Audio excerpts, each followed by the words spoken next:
Bom dia, novamente nesse final de semana, terminando mais uma semana, nesse sábado, dia 30, vamos fazer mais uma mensagem, trazer mais uma mensagem de Deus.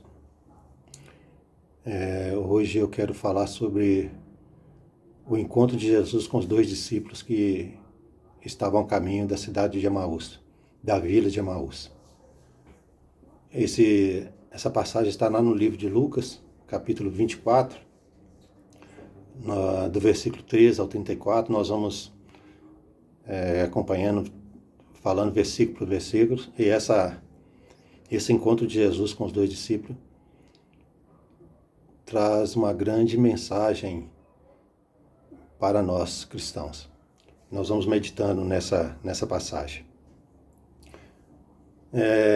Essa semana desse encontro de Jesus com os discípulos, com esses dois discípulos que estavam a caminho de Emaús, tinha sido agitada ali em Israel. Tinha sido, como todo ano, tinha se comemorado a festa da Páscoa, mas nesse ano específico teve um acontecimento que mudou a história da humanidade.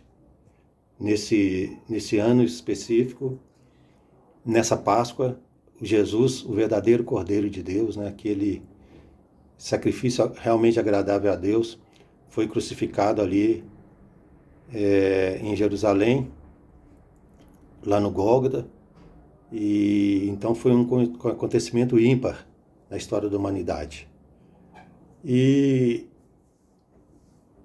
quando chegou no primeiro dia da semana, depois, no domingo, no caso, depois da Páscoa, umas mulheres tinham ido ali no túmulo e viram o túmulo vazio, e na cidade ainda havia um burburinho, as coisas estavam muito quentes, o acontecimento estava muito quente. E é nesse contexto que esses dois discípulos, eles iam ao caminho de Emaús, e Jesus foi até o encontro dele. E aí a gente começa a meditar em alguns versículos para que o Senhor venha nos falar, ensinar uma grande lição, o Espírito Santo venha falar conosco uma grande lição, com esse encontro de Jesus com esses dois discípulos. Emaús, a direção errada. No versículo 13 do capítulo 24 diz o seguinte: nesse mesmo dia iam dois discípulos para uma aldeia chamada Emaús, que distava de Jerusalém 60 estágios. Isso dava cerca de 30 quilômetros, ou seja, essa cidade, essa vila de Emaús ficava relativamente perto, 30 quilômetros. Como iam a pé, era uma caminhada boa, mas não tão longe. O que tinha de errado com Emaús? Nada. Emaús não tinha nada errado, era uma vila, não tinha nada errado ali. Agora tinha para esses dois discípulos, porque não era este o caminho que Jesus queria que eles tomassem. Jesus queria que eles permanecessem em Jerusalém. O que isso chama atenção para nós hoje? O que isso nos traz alguma lição hoje? Toda religião, a maioria delas, se não toda a maioria, algumas com exceção, ensinam coisas erradas, por exemplo, mas a maioria delas, elas não ensinam coisas ruins. E não tem nada de errado nela. Mas não é o caminho certo, não é a religião certa, porque a única religião certa é aquela apresentada nas Escrituras. Eu já falei sobre isso. A única verdade que liberta, o único caminho que liberta, não é a religião, é a palavra de Deus. E a palavra de Deus, ela foi escrita na Bíblia Sagrada. Isso Deus reivindica sobre a sua palavra, sobre a Bíblia, que é a única que ele reconhece como verdadeira. Nós já falamos nisso em outras pregações. Então, a religião não ensina, a maioria não ensina coisa errada, não ensina a matar, não ensina a roubar, ensina coisas boas, mas não é o caminho da verdade. O caminho da verdade só nos é apresentada através das Escrituras, da Bíblia Sagrada. Então, eles iam para ali, eles não estavam indo para um lugar errado, mas não estava ficando naquele lugar onde que se mostrar a verdade, onde se apresentou a verdade para eles. O que isso quer dizer? A Bíblia, ela é única de reivindicar ser a palavra de Deus, o único Deus verdadeiro. Quando Deus se apresenta no Antigo Testamento, ele se apresenta como o Deus de Abraão, o Deus de Isaac, o Deus de Jacó e o Deus de Israel. E através desse povo, Deus chamou um homem se tornou, fez a nação judaica dessa nação veio Jesus Cristo, e Jesus Cristo é o Salvador do mundo. Eu já falei aqui sobre isso. Então, a Bíblia é o livro que nos apresenta o plano de salvação de Deus. E o plano de salvação de Deus, ele não veio de uma cidade do Brasil, de Roma, de Nova York. Ele foi feito ali em Israel e especificamente na cidade de Jerusalém. Então, o erro desses discípulos é que eles estavam na rota errada, no caminho errado. Eles estavam indo procurar outro destino que não fosse aonde que tinha acontecido todas aquelas coisas, que como eu falei aqui, que tinha acontecido nessa semana, e ali deveriam ficar. Porque era ali que a salvação ia vir para o mundo todinho, quando a igreja começasse ali em Jerusalém. E essa palavra de Jesus foi falada para eles posteriormente. Ficar em Jerusalém até que lá do alto vocês sejam revestidos do poder de Deus. Então, esse era o primeiro fato que eu quero chamar a atenção. Quando nós saímos da palavra de Deus, da Bíblia Sagrada, nós vamos procurar alguma religião que não é errado, mas não é o caminho que leva até Jesus. A Bíblia nos apresenta o caminho que leva até Jesus. Essa é a primeira lição que eu quero trazer para nós nesse encontro de Jesus com esses dois homens. Qual que era o assunto daquele momento? O assunto era Jesus, né? E aqueles dois discípulos que tinham estado com Jesus, eles estavam comentando isso. No versículo 14 diz o seguinte: e eles iam comentando entre si tudo o que havia sucedido. Ou seja, eles falavam sobre Jesus. Eles estavam indo na direção errada, mas falavam sobre Jesus, né? Esse é o assunto era o assunto do momento e é o assunto de hoje, até hoje, da história da humanidade. Tanto se comenta sobre Jesus. Continua sendo um comentário entre cristãos, entre pessoas que não são cristãs, entre ateus, né? Todo mundo fala sobre Jesus, mas o caminho estava errado. E eles iam comentando também sobre Jesus em direção ao caminho errado. É o que diz o versículo 14. E aí acontece uma coisa tremenda. Jesus vai ao encontro deles. Quando Jesus vê que eles estavam conversando sobre ele, Jesus já ressurreto, ele vai ao encontro desses homens. Ele já tinha ressuscitado, né, ainda estava no seu corpo físico, mas ele vai ao encontro desses homens. E assim acontece ainda hoje, quando se fala sobre Jesus, Jesus quer se apresentar, quer se fazer conhecido, e assim fez Jesus. Jesus foi até esses homens, diz assim no versículo 15, enquanto assim eles comentavam e discutiam, o próprio Jesus aproximou-se e ia com eles. Isso não é maravilhoso que até hoje é assim? As pessoas comentam, falam sobre Jesus, estão indo em outras religiões, falam sobre Jesus, e Jesus está sempre disposto a se apresentar às pessoas. E assim Jesus fez em relação a esses dois discípulos.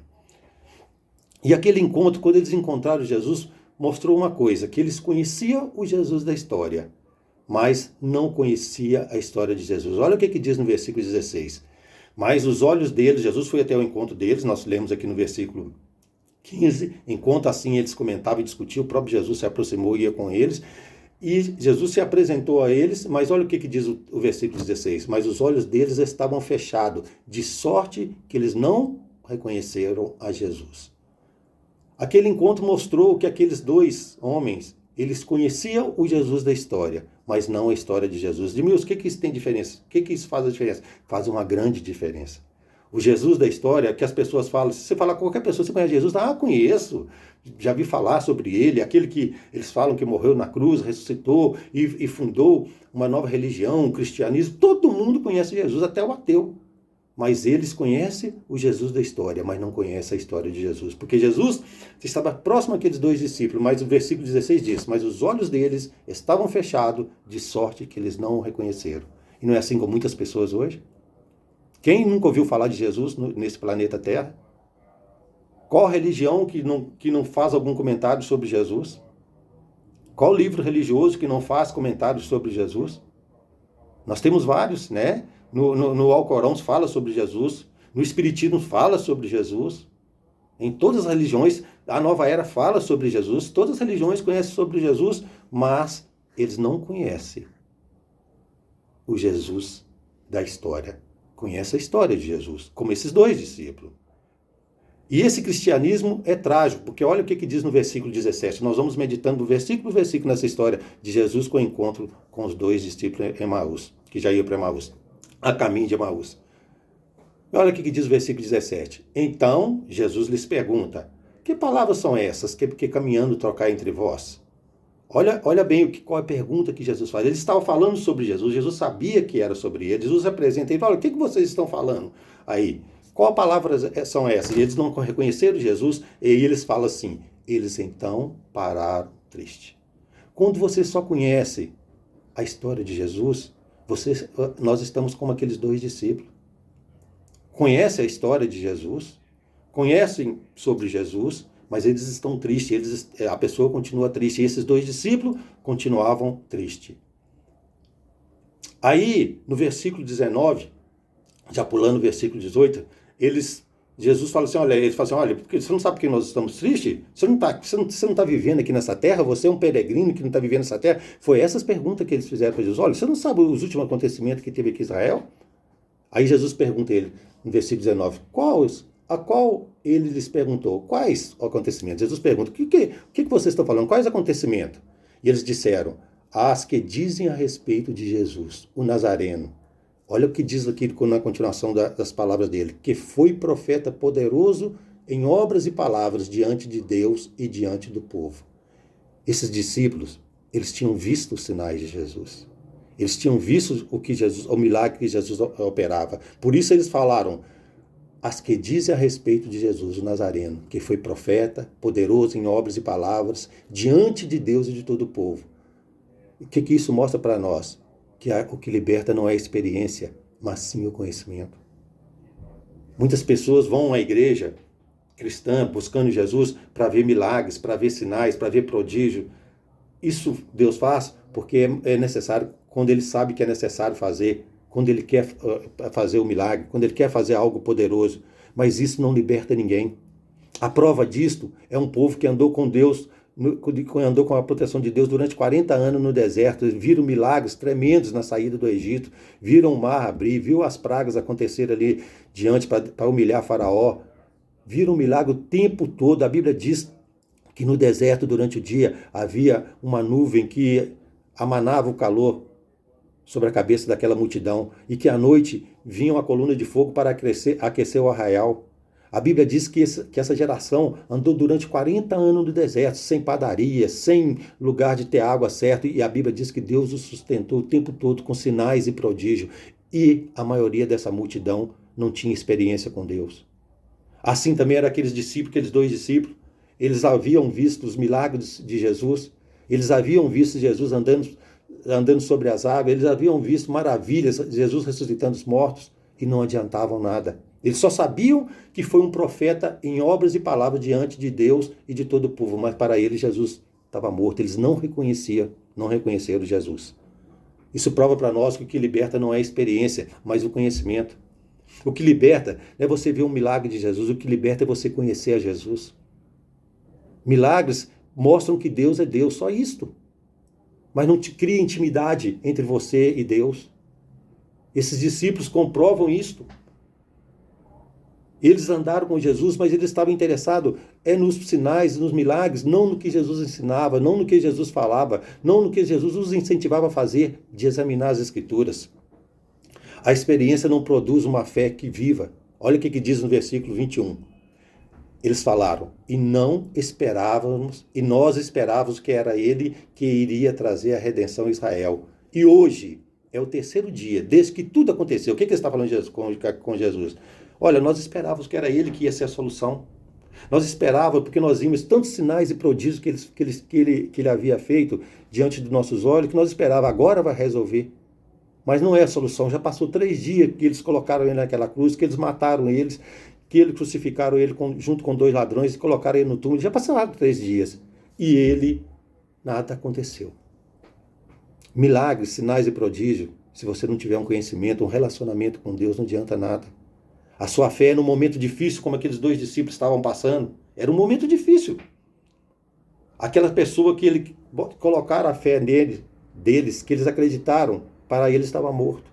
Assim acontece conosco quando nós estamos nas igrejas simplesmente para ver os sinais, para ver os prodígios, mas não para ter um relacionamento com aquele que morreu por nós na cruz. Você crê num Jesus que está morto ainda, que não ressuscitou. Era assim, e olha o que eles falaram. E hoje é o terceiro dia, desde que isso aconteceu. E nós esperávamos que fosse esse homem, Jesus, que iria trazer a redenção em Israel. A fé que muda a nossa vida vem quando entendemos a Escritura como um todo. É trágico como tem muitas pessoas que se dizem cristãs, e não tem nenhum entendimento da Escritura. Isso é trágico, é muito trágico, porque quando você vê os seguidores de outra religião, eles se interessam de conhecer aquela religião a cabo, ler os seus livros. Quando você vê um muçulmano, uma pessoa um terrorista, falando que ele é terrorista, que ele coloca uma bomba no corpo, explode, dá em sacrifício a sua vida, é porque ele está acreditando naquilo que ele está lendo. Ele não é um terrorista, ele é um fanático religioso. Por isso ele faz isso, porque ele lê o Alcorão, ele lê as escrituras deles. E é trágico quando nós, no nosso meio, nós não temos entendimento, nós só falamos de Jesus, mas nós só conhecemos Jesus da história, não a história do verdadeiro Jesus. Eu lembro, há muitos anos atrás, que chega alguém perto de mim, alguém que ministra a palavra do Senhor, alguém que era para ser um exímio conhecedor da palavra de Deus, chega perto de mim e fala: Milson, olha, eu estava querendo fazer um sermão hoje, trazer uma palavra hoje para o povo, e eu queria falar sobre a Páscoa. Mas aonde que está escrito sobre a Páscoa no Antigo Testamento? Meus amados, como nós estamos assim no mundo ocidental, nós falamos tanto de Cristo e não conhecemos nada de Cristo. Esse homem que me perguntou isso era uma pessoa que estava ministrando a palavra para os outros. Ele não sabia onde que no Antigo Testamento aconteceu pela primeira vez, relatado pela primeira vez a história da Páscoa. E eu muito constrangido, eu disse para ele, mas constrangido. E essa é a realidade, só está piorando. Nós falamos muito de Jesus, mas sem saber nada sobre ele. E aí, quando nós encontramos, quando era para a pessoa, Jesus estar conosco, nós conhecendo ele, nós estamos igual aqueles dois discípulos. Jesus aparece para eles, eles não o reconheceram. Não o reconhecer hoje para nós é isto. É você não reconhecer o Jesus que a Bíblia apresenta. E quando Jesus fala, cuidai de examinar as Escrituras, que são elas que de mim testificam, Jesus estava dizendo era isto. Olha o que no versículo 25 a 27, Jesus fala para eles, depois que eles falam isso, olha, a nossa esperança era que Jesus fizesse algo por nós, mas passaram 3 dias, olha o que Jesus disse para ele. Então, Jesus lhes disse: ó nécio e tardos de coração para crer tudo que os profetas disseram. Porventura, não importa que o Cristo padecesse essas coisas e entrasse nessa sua glória. O que Jesus está falando para ele? O que dizia o Antigo Testamento? Que Jesus, que o Messias ia vir montado num cavalo branco, ia derrotar o Império Romano. Não! Lá em Zacarias está falando que alegra-te, ó filha de Sião. Zacarias capítulo 9. Alegra-te, ó filha de Sião. Lá vem o seu Messias montado num jumentinho, não num cavalo branco. E Jesus entrou montado num jumentinho. Os historiadores chegam à conclusão que esse dia que ele entrou montado no jumentinho era o domingo, nós falamos aqui, domingo de Ramos, era o dia 10 no mês Nissan, e o dia 10 do mês Nissan era o dia que o cordeiro era separado para ser escolhido, aquele cordeiro perfeito, para daí 4 dias ser sacrificado. E Jesus entrou montado no jumentinho, no dia 10 do mês Nissan, como diz o profeta Zacarias. Alegra-te, ó filho de Sião, lá vem o teu rei, humilde, montado não num cavalo branco. Ele tinha que sofrer primeiro. Antes dele ser nosso Salvador, ele tinha que padecer tudo aquilo. É isso que Jesus estava dizendo para aqueles 2 discípulos. Que o Messias tinha que padecer. E ele continua: porventura não importa que o Cristo padecesse todas essas coisas e entrasse na sua glória. Ou seja, ele não teria que morrer primeiro. Não é isso que as Escrituras estavam dizendo? Jesus falando para os seus discípulos, para aqueles 2 discípulos. E aí o que Jesus faz? Ele faz o que todos nós deveríamos fazer. E começando por Moisés. Moisés escreveu os 5 primeiros livros da Bíblia. Gênesis, Êxodo, Levítico, Número, Deuteronômio. É os 5 primeiros livros. E começando por Moisés e por todos os profetas, ou seja, na sequência do Antigo Testamento, porque nessa época não havia ainda o Novo Testamento. Jesus está falando do Antigo, que falavam dele. E começando por Moisés e por todos os profetas, explicou-lhes o que dele se achava escrito em todas as Escrituras. A fé que muda a nossa vida é a fé quando entendemos as Escrituras como um todo, não em partes, não superficialmente. Esta é a fé que muda. É somente dessa maneira que porque passamos a ter um relacionamento com Cristo ressurreto. Olha o que diz do versículo 29 a 32. Eles, porém, Jesus mostra as escrituras para eles, e Jesus já ia embora, eles falam, não, Jesus, eles os constrangeram a ficar, dizendo, fica conosco, porque já é tarde, e já declinou o dia. Estando com eles à mesa, Jesus tomou o pão e o abençoou, e partindo-o, lhes dava. Olha o que acontece a partir daí, meus amados. E abriram-se então os olhos e o reconheceram. E disseram um para o outro, porventura não se abrasava, olha que coisa maravilhosa, porventura não se abrasava o nosso coração, quando pelo caminho ele nos falava e quando nos abria as escrituras? Esses mesmos dois homens, que haviam presenciado sinais e prodígios através da vida de Jesus, e eles viram, os corações deles nunca se abrasaram. Milagres vai fazer você ficar admirado. Poder e manifestação de Deus vai fazer eu e você ficar admirado. Mas quando nós entendemos a Escritura, o nosso coração se abrasa. É isso que move a nossa fé. A uma fé viva, a ter um relacionamento com Deus. Não é os sinais e maravilha, é entender quem Deus é. Olha o que eles falaram. Porventura não se abrasava o nosso coração quando pelo caminho ele nos falava e quando nos abria as Escrituras? Quando você vê um milagre, você fica, puxa vida, meu Deus, é o tremendo. Sim, mas isso não cria um relacionamento entre você e esse Deus. Mas quando você abre as Escrituras e as entende, sabe o plano de Deus, sabe que Deus é amoroso, que apesar dele ser grande e excelso, ele te ama e ele me ama. E que apesar de tudo que nós passamos aqui na terra, ele sempre estará conosco. E foi isso a palavra de Jesus para os seus discípulos. Ide por todo mundo e pregai o evangelho. Eu estarei convosco até a consumação do século.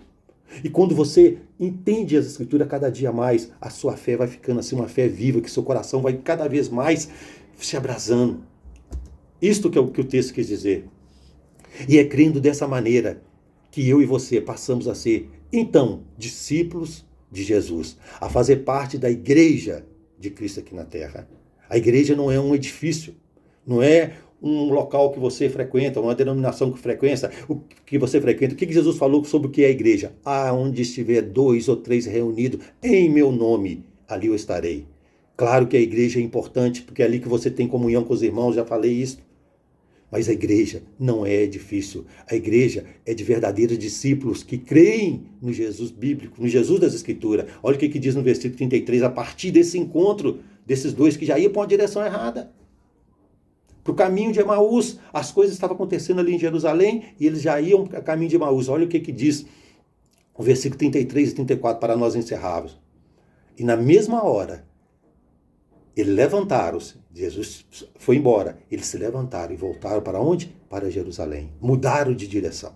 Agora eles não estavam indo para o caminho de Emaús mais. Eles voltaram.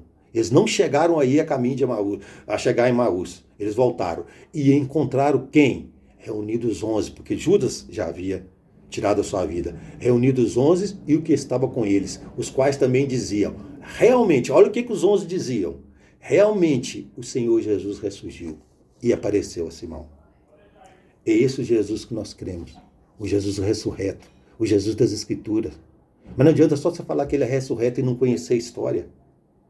Não arder seu coração com as Escrituras. Hoje na igreja nós temos tempo para tantas coisas, meu amado. Nós cantamos, não que não seja importante, é importante. Nós fazemos obra social, temos que fazer. Mas acima de tudo nós temos que ser pessoas que nosso coração se abrasa quando a gente ouve as Escrituras. Porque a fé, ela não vem por louvar, o louvar quebranta o nosso coração. A fé não vem por nós fazermos boas obras. A fé não vem por nós vermos milagre. A Bíblia diz que a fé vem pelo ouvir e entender a palavra de Deus. Isso que é o importante para nós alicerçarmos nossa fé, para nós não tomarmos caminhos errados, para nós não seguirmos uma religião. Como eu disse, a religião não é ruim, mas a religião não liberta, que liberta é a palavra de Deus. Enquanto eu estava fazendo essa mensagem, e eu parei nesse texto aqui e me veio um louvor, eu quero cantar. Tem muito tempo que eu não canto louvor no final da mensagem, eu quero tocar um louvor hoje, bem antigo. Quem é mais antigo aí na fé, nessa caminhada cristã, conhece esse louvor. Muitas pessoas conhecem esse louvor. Católicos, protestantes, evangélicos, todos conhecem esse louvor. diz o seguinte, baseado nesse texto: eles, porém, o constrangeram de Jesus, dizendo: fica conosco, porque já é tarde. Eu quero cantar um louvor para a gente encerrar. Depois desse louvor, eu vou encerrar essa mensagem. Que você possa se inscrever no canal, compartilhar essa mensagem, dar seu like. E esse louvor, ele se chama Divino Companheiro, baseado nesse texto. Quem compôs quem fez essa letra e compôs essa música foi baseado nesse texto. Eles, porém, o constrangeram, os dois discípulos de Emaús, depois que as escrituras foram abertas, abriram seus olhos, eles constrangeram e disseram: fica conosco, Senhor. O Senhor está conosco. Ele não está na aparência física, na presença física, mas em espírito e em verdade, porque esses são os adoradores que Jesus falou que Deus procura. Os que o adorem em espírito e em verdade. Eu quero cantar esse louvor para encerrar.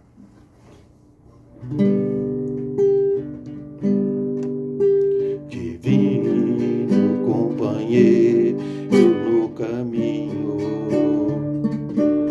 tua presença sinto logo ao transitar.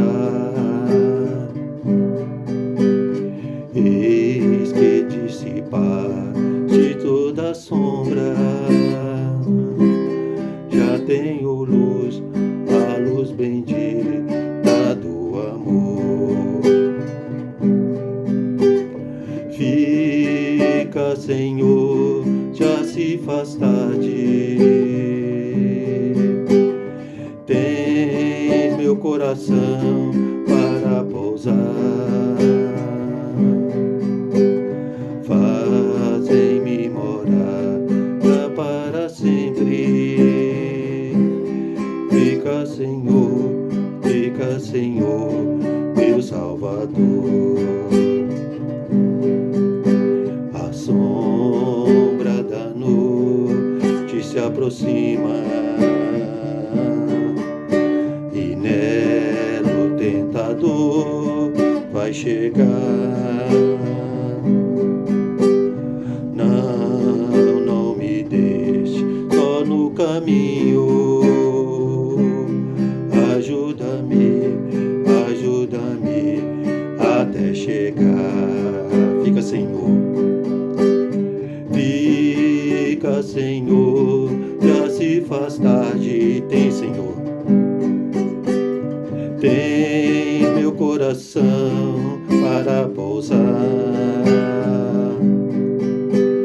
Fazem-me morar para sempre.